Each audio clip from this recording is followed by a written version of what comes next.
গরুর লাল ভুনা রান্না করছি আজকে। তো এই জন্য প্রথমে সব মশলাগুলা দিয়েছি, দিয়ে কষাই নিচ্ছি একটু।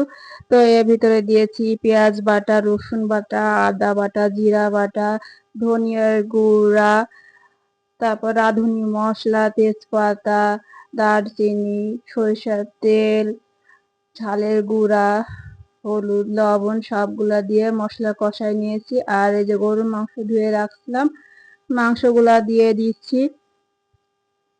তো মাংসগুলা দেওয়ার পরে একটু নেড়ে চেড়ে দিব। দিলে মাংসটা আসলে যে কোনো মাংস বলে না, যে কোনো তরকারি যদি কষিয়ে ভালো করে রান্না করেন তাহলে খেতে খুবই ভালো লাগে, সুস্বাদু হয়। তো আমি এটা একটু ঢেকে দিব। ঢাকে দিলে এই যে মশলাটার পানিটা মরে যাবে, একটু তেল ছাড়লে তখন বুঝতে পারবেন যে কষানোটা ভালো হয়েছে। দেখতে পাচ্ছেন যে মাংস সুন্দরভাবে কষানো হয়ে গেছে। তো আমি একটু নেড়ে চেড়ে দিচ্ছি। তো এইভাবে যখনই একটু পানি শুকায় যে তেল ছাড়া শুরু করে তখনই জানবেন কষানো মাংস হয়ে গেছে। তো এইভাবে কষানোর পরে আমি এর ভিতরে মাংসের ভিতরে যেহেতু একটু আলু দিব, তো আলুগুলাও কেটে রেখেছি আমি। তো কাটার পরে আলুগুলা ধুয়ে নিয়ে আলুগুলা মাংসের ঝোলের ভিতরে একটু দিয়ে দিব। দিয়ে আলুগুলা একটু নেড়ে চেড়ে নিয়ে একটু পানি দিয়ে দিব, যাতে আলু মাংস উভয়ই সিদ্ধ হয় এবং মশলাপাতি ভালো করে ঢুকে যায়। তো এইভাবে মোটামুটি আমার গরুর মাংসের লাল ভুনাটা রান্না করছি আলু দিয়ে। তো কারা এরকম মাংস আলু দিয়ে পছন্দ করেন খেতে কমেন্ট করে জানাবেন। তো আমাদের বাড়িতে আলু দিয়ে সবাই পছন্দ করে, তাই আলু মাংসের ভিতরে একটু দিতে হয়। তো দেখতে পাচ্ছেন মাংসের কালারটাও খুব সুন্দর আসছে। একটু পানি দিয়ে দিয়েছি, মাংসটা ফোটা শুরু করছে ঝোলগুলা, দেখতে পাচ্ছেন।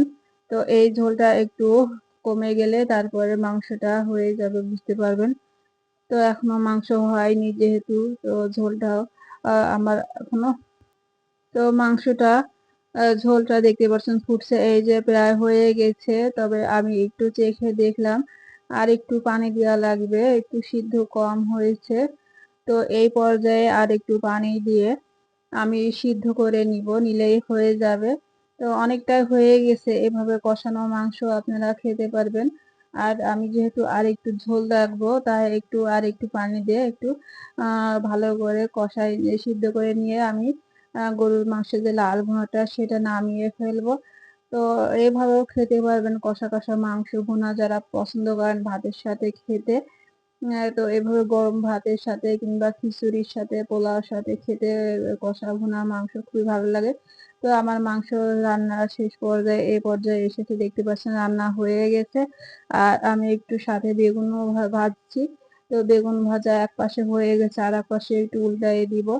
তো বেগুন গুলা খুবই ভালো, বেগুন ভাজা সাধারণত একটু নরম হলে কাটা বেগুন যেগুলো বলে সেগুলা ভাজি করলে ভালো লাগে। আর বেগুন গুলা যদি সিদ্ধ না হয় তাহলে ভাজি করলে সেভাবে স্বাদ লাগে না।